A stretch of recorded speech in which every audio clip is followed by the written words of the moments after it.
गुल्लू गुलहरी एक दिन नहर के किनारे खेल रहा था। वो भागते भागते अचानक रुका क्योंकि उसे किसी के छींकने की आवाज आई। आचू!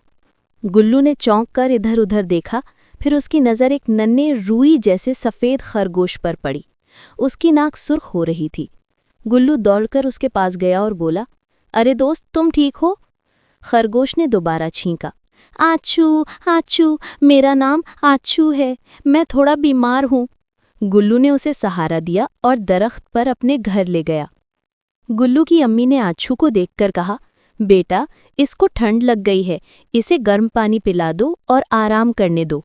गुल्लू ने आचू के लिए नरमी से बिस्तर लगाया और आचू मुस्कुराकर बोला, तुम बहुत अच्छे हो गुल्लू। की तबीयत बेहतर हुई तो दोनों दरख्तों पर चढ़ने और नहर किनारे दौड़ लगाने लगे।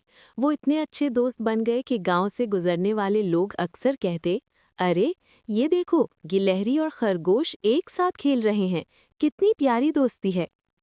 गुल्लू ने शरारतें कम कर दी और आचू ने उसे मजीद समझाया कि दूसरों का सामान चखना ठीक नहीं होता। अब दोनों मिलकर मुसाफिरों का ख्याल रखते, कभी पानी लाते, कभी साया दिखाते। यूं गुल्लू और आचू की दोस्ती जंगल की सबसे खूबसूरत मिसाल बन गई।